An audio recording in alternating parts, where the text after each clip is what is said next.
नमस्कार दोस्तों, आप सभी का एक बार फिर से आपके अपने चैनल जीसीएस 2.0 में आपका स्वागत है। जैसा कि मैथ की क्लास चल रही है और उसमें पार्ट 1 हो चुका है नंबर सिस्टम का, तो आज हम नंबर सिस्टम के पार्ट 2 में चलते हैं।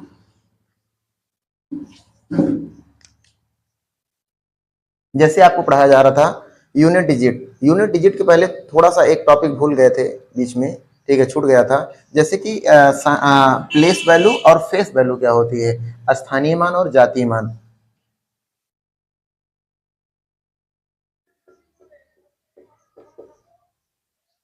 स्थानीय मान जिसे हम प्लेस वैल्यू कहते हैं,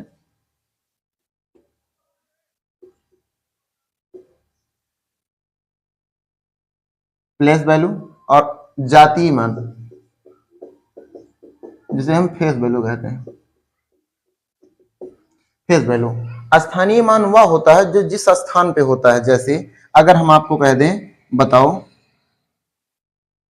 5 6 4 2, बताओ इसमें 4 का स्थानीय मान क्या होगा, तो हम देखेंगे 4 किस स्थान पे है, इकाई, दहाई, सैकड़ा, तो इसमें हम गुणा कर देंगे 100 का, यानी इसका मान कितना आ जाएगा, 400। अगर आपको कभी ऐसे दे दिया जाए 6 7 8 और कहा जाए 7 का स्थानीय मान बताओ, तो 7 का स्थानीय मान इकाई, दहाई, सैकड़ा, हजार, यानी कितने स्थान पे है, 1000वां, तो हम हो जाएगा इसका 7000।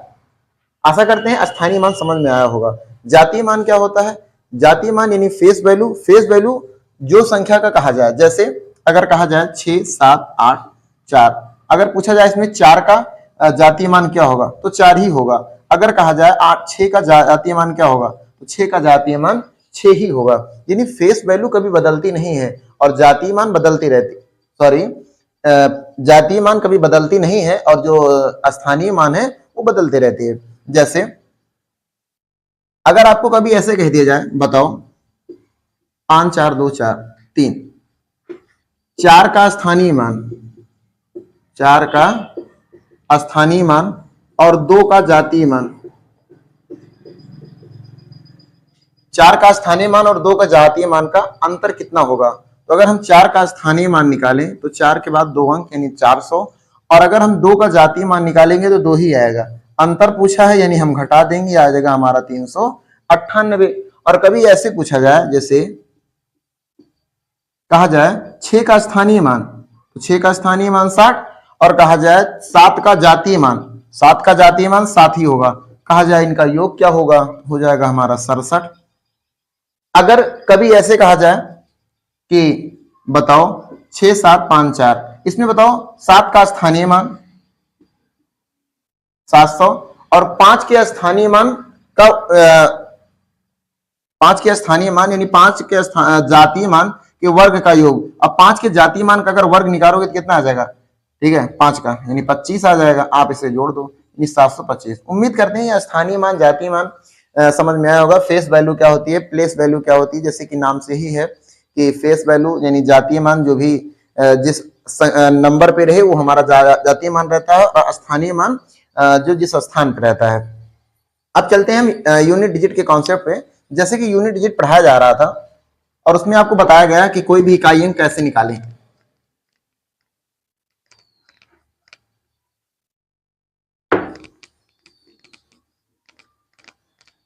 आज हम बताते हैं यूनिट डिजिट के कॉन्सेप्ट के बारे में, कि कल आपको बताया गया था कि कोई भी संख्या को हम 4 से भाग दे देते हैं। आखिर 4 से क्यों भाग देते हैं, जैसे अगर किसी भी संख्या के लास्ट में 1 हो, जैसे मान लो 1, 1 का स्क्वायर 1 होगा, 1 के पावर 3 3 होगा, 1 होगा, 1 के पावर 4 यानी 1 होगा। यानी कहने का मतलब ये है कि 1 का पावर कितना भी हो उसका स्थानीय मान हमेशा 1 होगा, यानी 1 का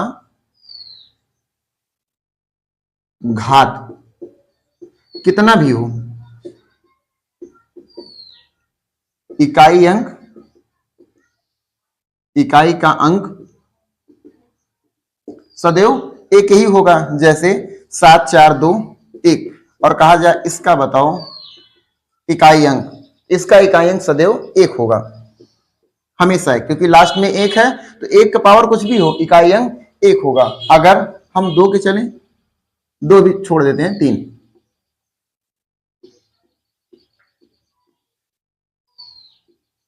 जैसे 3 की पावर 1 3, 3 की पावर 2 9, और 3 की पावर 3 हो जाएगा कितना 27। अगर 1 की पावर 1, 2 की पावर 2, 3 की पावर 3 और 3 की पावर 4 अगर कहें तो कितना हो जाएगा 81,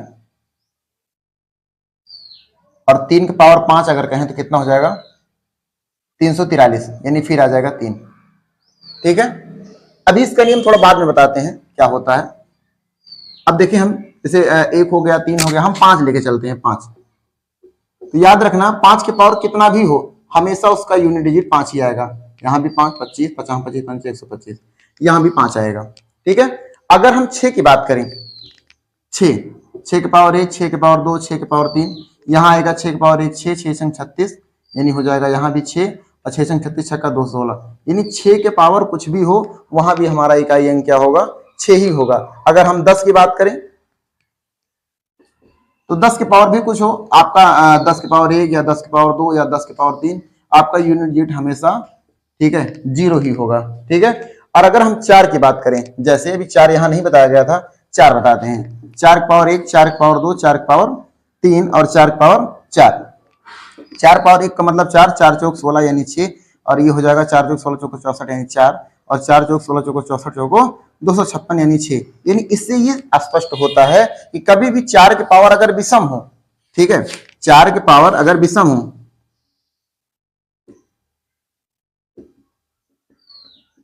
4 के घात अगर विषम हो तब हमारा यूनिट डिजिट इकाई अंक 4 ही होगा। लेकिन अगर 4 के घात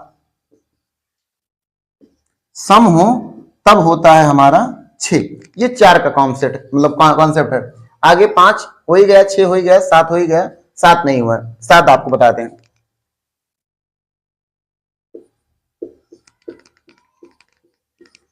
ये हो जाएगा 7, और ये हो जाएगा 9, और ये हो जाएगा 343, और ये हो जाएगा हमारा कितना, लास्ट में 1 आएगा, यानी हो जाएगा 1331 लगभग, 303 721 शायद, चेक कर लेते हैं। 343 और गुणे में 7, 7 3 21, और ये हो जाएगा 7 3 21, 7 दूनी 14, 7 चौक 28, 28 2 30, 7 3 21 के 1 हासिल 2, 7 चौक 28 2 30 के 0 हासिल 3, 7 3 21 और 21 3 24, यानी 2401 हो जाएगा, 2401 हो जाएगा। अगर हम 7 की पावर 5 करें तो इसमें 7 का गुणा करें, 7 का नम 7, और ये हो जाएगा 7 शून्य 0, और 7 चौक 28 के 8 हासिल 2, 7 दूनी 14, 14 2 16, यानी 7 हो गया। यानी कहने का मतलब ये है कि जैसे 2 हो गया, 3 हो गया, 7 हो गया और 1 हो गया 2। इसकी जो साइक्लिसिटी होती है जिसे हम चक्रीयता कहते हैं वो 4 होती है। यानी 4 घात बार, यानी अगर 4 बार से अगर हम ज्यादा देखें तो हमारी जो मतलब इकाई अंक है वो रिपीट होने लगता है। जैसे यहां देखिए ये रिपीट होने लगा। हम अगर 2 की बात करें, 2 के पावर 1 बराबर 2, और 2 के पावर 2 बराबर 4, 2 के पावर 3 बराबर 8, और 2 के पावर 4 बराबर हो जाएगा हमारा कितना 16, और 2 के पावर 5 बराबर 32। यानी देखिए 4 बार 1 2 3 4, 4 के बाद ये रिपीट होने लगा। यानी हम ऐसे कहें इसकी जो साइक्लिसिटी होती है यानी चक्रीयता होती है वो 4 होती है। इसीलिए कभी भी कोई संख्या दिया जाए, जैसे अगर आपको हम ऐसे दे दें 5 2 3 7, जैसे 5, और इसका घात कर दें 1 2 5 4, तो आप चाहे 4 से भाग दो या ना दो, क्योंकि आपको पता है 5, और 5 का यूनिट डिजिट हमेशा 5 ही होता है, यानी इसका आंसर 5 ही होगा। अगर आपको कभी कह दिया जाए बताओ 1 2 5 4, ठीक है, और इसका बताओ घात 1 2 3 4, ठीक है, इतना। अब ये देखो यहां अगर 4 के घात विषम तो 4, और 4 के घात सम तो 6। 4 के घात कितना है यहां हम देखते हैं, तो ये सम है, तो इसका यूनिट डिजिट हमेशा कितना आएगा, ठीक है 6 ही आएगा।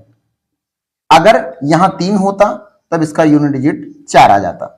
ठीक है, आशा करते हैं समझ में आया होगा। अगर जैसे कभी ऐसे दे दिया जाए 1 2 5 और यहां 2, और यहां दे जाए 8 0 4 2 या 1 कह दिया जाए, ऐसे दिया जाए तब, अब यहां 2 है इसीलिए इसे हम 4 से भाग दे देते हैं, क्योंकि इसकी चक्रीयता 4 मतलब 4 होती है। और 4 से भाग देने के बाद जैसे अगर हम 4 से भाग दे दें तो 20 चौक 80 कट गया, 4 का नम 4 कट गया, यानी 2 के पावर 1, यानी 1252 और पावर 1, यानी हम कह सकते हैं इसका भी इकाई अंक कितना आएगा 1 आएगा। ये रहा यूनिट डिजिट का कॉन्सेप्ट पूरा। अब समझ में आया होगा। अब आपको हम सवाल देते हैं, बताइएगा कैसे कितना आंसर आएगा।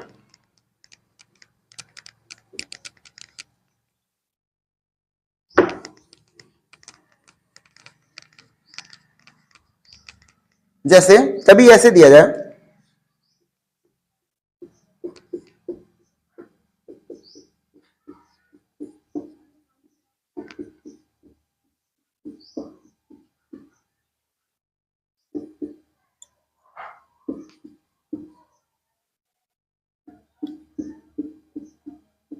ऐसे और कहा जाए बताओ इसका इकाई अंक क्या होगा। सबसे पहले हम यहां देखें 4, 4 के घात अभी अगर सम हो तो कितना आएगा और विषम हो तो कितना आएगा। जब 4 के घात विषम रहता है तो 4 आता है और 4 के घात सम रहता है तो 6 आता है। यहाँ सम है यानी इसका 6 आएगा। यहाँ 8, अगर हम 8 का देखें तो इसमें हम करेंगे क्या, 4 से डायरेक्टली भाग दे देंगे। अगर 4 से भाग देंगे, 4 का नाम 4, 4 का नाम 4, 4 3 12, 2 बचा, यानी 8 के पावर 2, यानी हम कह सकते हैं 4 आएगा। और यहां हो जाएगा हमारा प्लस। 0 का पावर कुछ भी हो हमेशा 0 ही आएगा और 5 का पावर कुछ भी हो हमेशा 5 ही आएगा। यानी हम कह सकते हैं 6 4 का 24 और 24 में से अगर हम 5 घटाएंगे तो कितना आएगा, हो जाएगा हमारा कितना, 19।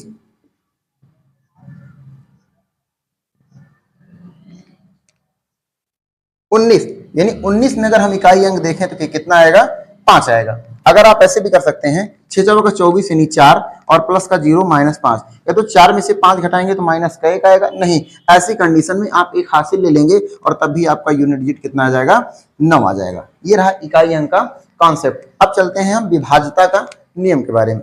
जैसे देखिए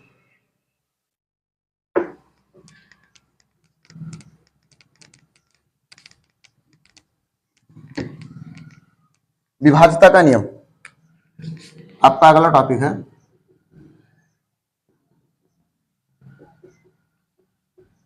विभाज्यता का नियम जिसे कहते हैं डिविजिबिलिटी रूल।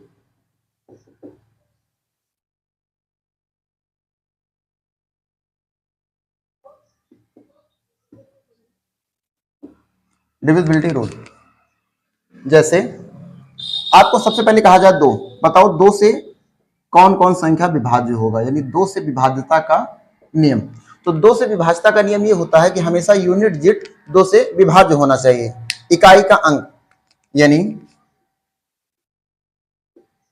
यूनिट डिजिट 2 से विभाज्य होना चाहिए, 2 से विभाज्य होना चाहिए। या हम कह सकते हैं 2 से विभाज्य यानी अंतिम संख्या सम होना चाहिए, 2 4 6 8 और 0।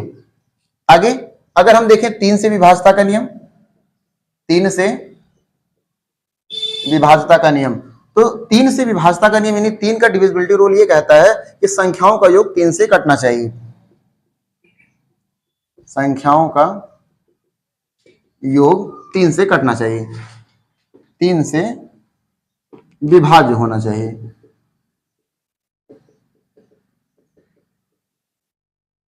आगे है 4, 4 से विभाज्यता का नियम, 4 से विभाज्य, तो 4 का विभाज्यता नियम ये कहता है कि अंतिम 2 संख्या, अंतिम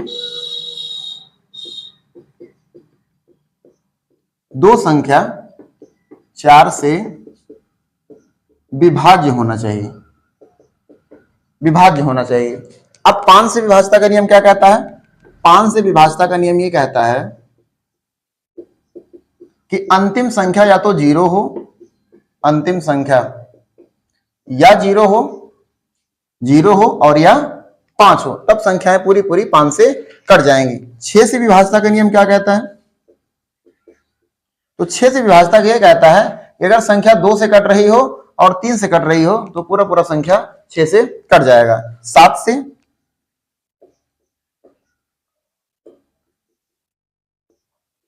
7 से विभाज्यता का नियम क्या कहता है, 7 से विभाज्यता का नियम जैसे कोई संख्या मान लो 6 अंक की हो, A B C D E F और यहां हम कर देते हैं जी। इसमें ये होता है कि A B C D E F यानी ऐसे कहें कितना संख्या होगा, यहां एच कर देते हैं, यानी पीछे से हम 3 अंक का जोड़ा बनाएंगे और यहां नहीं बना ऐसे कर देंगे। इसमें ये कि हम आगे वाले को और पीछे वाले को पॉजिटिव लेंगे, बीच वाले को निगेटिव लेंगे। यानी जैसे कोई संख्या अगर आपको दे दिया जाए 5 4 3 2 1 2, कितने अंक हो गए, और यहाँ ऐसे एक अंक ऐसे दे दिया जाए और पूछा जाए बताओ ये क्या 7 से कटेगी कि नहीं कटेगी, तो हम अंतिम 3 संख्या एक साथ ले लेंगे और ये 3 एक साथ ले लेंगे। एक संख्या ये निगेटिव, ये पॉजिटिव, ये पॉजिटिव। हम अगर इसे जोड़ेंगे इसे तो हो जाएगा कितना, 5 4 9 और 2 2 4 और आगे लिख देंगे 1। ये है पॉजिटिव में और ये हम 432। इन दोनों का अगर अंतर देखेंगे तो 12 में से 9 गया 3 और ये हो गया 11, 11 में से 4 गया, हो जाएगा हमारा कितना 7 और 3 में से 1 गया 2। अगर ये संख्या 7 से कट जाएगी तब तो पूरी पूरी संख्या 7 से कटेगी, नहीं तो नहीं कटेगी। ये माइनस में है, नहीं तो नहीं कटेगी। 7 से विभाज्यता का नियम ये कहता है। आगे है 8 से विभाज्यता का नियम। तो 8 से विभाज्यता का नियम ये कहता है कि अंतिम 3 संख्या, अगर अंतिम 3 संख्या 8 से मल्टीपल है तब तो पूरी पूरी संख्या विभाज्य है, नहीं तो नहीं है। 9 से विभाज्यता का नियम। 9 से विभाज्यता का नियम, संख्याओं का योग, यहां भी कटना चाहिए, संख्याओं का योग अगर 9 से विभाज्य है तब तो पूरी पूरी संख्या 9 से कटेगी, नहीं तो नहीं कटेगी। 10 एकदम आसान है, 10 से विभाज्यता का नियम। 10 से विभाज्यता का नियम, इसमें होना चाहिए क्या, अंतिम संख्या 0 होना चाहिए। अंतिम संख्या 0 होना चाहिए। अंतिम संख्या अगर 0 होना चाहिए तभी पूरी संख्या 10 से कटेगी। आप समझ में आया होगा इसे, तो उतार लीजिए, तब तक के लिए आपको 1 सेकंड का टाइम दिया जाता है।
उम्मीद करते हैं ये सब आपको समझ में आया होगा, आप उतार लिए भी होंगे। मिटाते हैं इसे।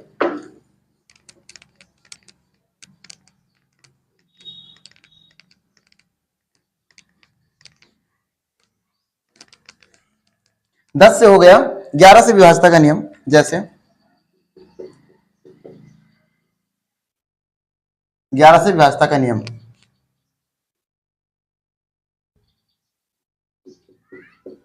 11 से विभाज्यता का नियम ये कहता है कि एक संख्या छोड़ के एक संख्या को जोड़ो, यानी इसको इसमें जोड़ो, इसमें जोड़ो, यानी ए और सी और ये हो जाएगा ई और ये हो जाएगा जी और बराबर B plus D, B D और एफ। या तो इन दोनों का योग बराबर होना चाहिए या तो इनका जो अंतर हो या 0 हो या 11 का मल्टीपल हो, तब पूरी पूरी संख्या 11 से विभाज्य हो जाएगी। जैसे कोई नॉर्मली संख्या ले ले, अगर 1331 जैसे, और पूछा जाए बताओ 11 से विभाज्य होगी कि नहीं होगी, तो हम एक संख्या छोड़ के एक संख्या जोड़ेंगे, यानी 3 1 4 और ये 3 1 4 दोनों बराबर हैं, हाँ विभाज्य है। अगर नहीं होते तो ना होता। आगे अगर 11 का, अगर हम कहें 12 का, 12 से विभाज्यता का नियम क्या होगा, तो 12 से विभाज्यता का नियम, 12 को अगर दो खंड में तोड़े तो या तो ये 2 से हो और 3 से हो, 2 और 3 से जब संख्या कट जाए समझो 12 से भी पूरी पूरी कट जाएगी। 4 और 3 4, यानी संख्या अगर 4 से कट जाएगी, अंतिम दो संख्या अगर कट जाए 4 से और 3 से कट, मतलब पूरे संख्याओं का योग, जैसे कोई संख्या दे तुम्हें हम 6 7 5 4 2, अगर पूछे बताओ ये 12 से कट जाएगी नहीं कटेगी, तो 7 6 पहले लास्ट का देखेंगे, 4 6 24 बिल्कुल 4 से कट जाएगा। 3 से देखें तो 7 6 13 13 5 18, 7 6 13 13 5 18, 18 4 22, 22 2 24, 24 4 26, यानी 3 से नहीं कटेगा, तो ये संख्या 12 से भी नहीं कटेगी। ठीक है, आगे अगर हम 14 की बात करें, 14 की, तो ये हो जाएगा 2 गुणे 7, और 15 की बात करें तो ये हो जाएगा 3 गुणे 5, और ऐसे आगे आप संख्याएं निकाल सकते हो। जैसे कभी आपको हम दे दें कि बताओ 98, 98 से मतलब कौन सा विभाज्य होगा, तो अगर संख्या 7 से और 14 से, यानी ऐसे कहें 7 और 2 से अगर कट रही है तो पूरा पूरा 98 से कट जाएगा। जैसे अगर तुम्हें कभी कहें 72 से, 72 से बताओ, तो 72 से होगा अगर संख्या 9 से कट रही हो और 8 से कट रही हो, 9 और 8 से, तब पूरी पूरी संख्या 72 से भी कट जाएगी। ठीक है, अगर कभी 88 का कह दिया जाए, बताओ 88 से विभाज्य है कि नहीं है, तो 88 का कैसे चेक करेंगे, संख्या 11 से कटे और 8 से कटे। अगर 99 दे दिया जाए तो संख्या 11 से कटे और 9 से कटे। अगर कभी 132 दे दिया जाए तो संख्या 11 से कटे और 12 से कटे, तो 132 से भी कट जाएगी। ठीक है, तो ऐसे कोई भी संख्या अगर आपको हो तो आप निकाल सकते हो। अब जैसे सवाल अगर आपको दिया जाए,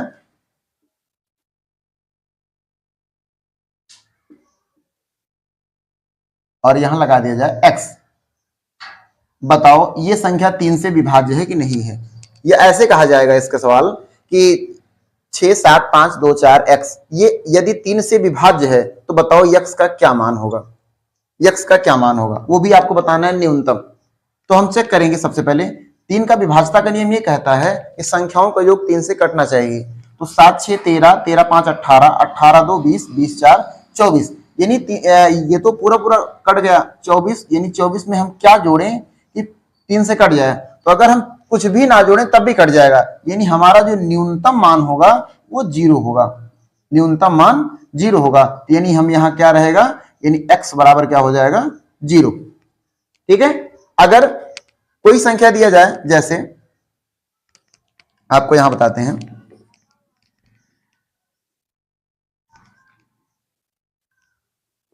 ये संख्या अगर 8 से विभाज्य है तो बताओ x का क्या मान होगा। तो हम चेक करेंगे, और x का मान आपको न्यूनतम बताना है। अगर अधिकतम कहे तो आप 9 से रखना, अगर न्यूनतम कहे तो आप 0 से रखना। तो सबसे पहले अगर हम यहां देखें, एक रखें तो कितना हो जाएगा, 8 9 64, 8 या 0 रखें तो 8 9 64, 6 बचा नहीं कटेगा। एक रखें तो 8 9 64 और 64 5 आएगा, नहीं 64, 8 9 64 7 आएगा, 8 9 64, और यहां अगर हम एक रख दें तो एक, 8 अठाई 64, 7 बचा, 8 9 72, यानी x का मान जो हो जाएगा हमारा कितना हो जाएगा, 1 हो जाएगा। लेकिन कभी अधिकतम की बात करें तो बताओ अधिकतम में क्या होगा, ऐसे दिया जाए और यहाँ x यहाँ 2, तब क्या करना है हमें, तब आपको यहाँ अधिकतम यानी 9 से रखना है। तो अगर हम x के जगह पे 9 रखें तो कितना हो जाएगा, 8 9 64, 8 9 72, और 72 7, 72 7 हो जाएगा हमारा 79, और 7 ये फिर 72 हो गया, 12 6 8 9 72, यानी कट जाएगा, तब x बराबर 9 होगा। यानी जब कभी न्यूनतम कहे तो सबसे छोटी वैल्यू और अधिकतम कहे तो हम बड़ी वैल्यू रखते हैं। उम्मीद करते हैं ये क्या कहते हैं, विभाज्यता का नियम समझ में आया होगा। जैसे अब आपको और कोई सवाल दिया जाए,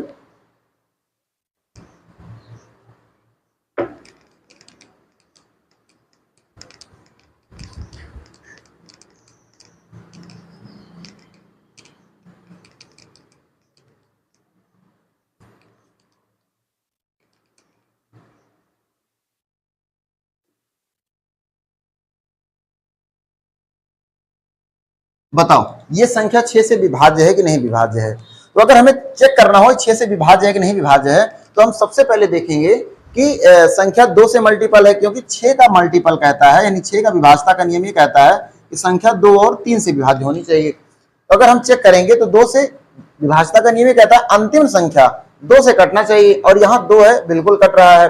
और 3 का विभाज्यता का नियम ये कहता है कि संख्याओं का योग 3 से कटना चाहिए। अगर हम देखें 5 4 9 कट गया, 7 2 9 ये भी कट गया, 5 4 9 ये भी कट गया, लेकिन 2 नहीं कटा, 2 बच गया। ये संख्या 6 से बिल्कुल विभाज्य नहीं होगी। अगर आपको कोई और संख्या दिया जाए, जैसे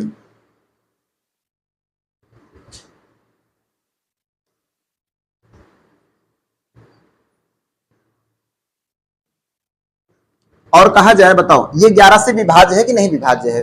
तो अगर हम चेक करेंगे 11 से विभाज्य है कि नहीं, क्योंकि 11 का विभाज्यता का नियम ये कहता है एक संख्या छोड़ के हम अगली संख्या जोड़ेंगे, यानी 6 4 10, और 10 में अगर हम यक्स जोड़े तो 10 प्लस का यक्स। और यहाँ अगर देखें 5 2 7 7 2 9, यानी यहाँ कितना हो गया 9। अब 10 में हम क्या जोड़ें कि 9 हो जाए, तो हम माइनस में संख्या नहीं जोड़ेंगे। तो हम एक काम करेंगे, अगर हम 10 में 10 जोड़ देते हैं, 10 में अगर हम 9 जोड़ देते हैं तो कितना हो जाएगा 19।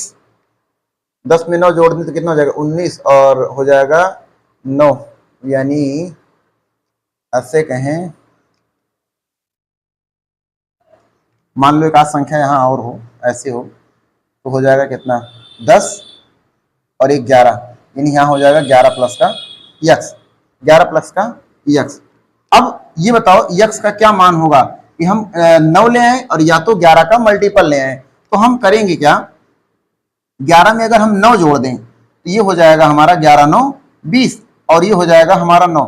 अब अंतर जो है 11 का है, ये संख्या पूरी हमारी 11 से विभाज्य हो जाएगी। अगर नहीं तो हम चेक कर लेंगे, अगर हमें नहीं भरोसा तो यहाँ हम रखेंगे क्या, कितना रखें 9, यहाँ 9 रखेंगे। 11 पचे 55, 7 बचा, 11 छंग 66 66, 8 बचा, और 11 सतह 77, 8 बचा, और ये 89 हो गया, 11 8 88, 1 बचा, 11 कन्नम 11, 1 बचा, 11 कन्नम 11। अब संख्याएं ये पूरी तरह से हमारी विभाज्य हो गई। जैसे कोई संख्या दिया जाए आपको,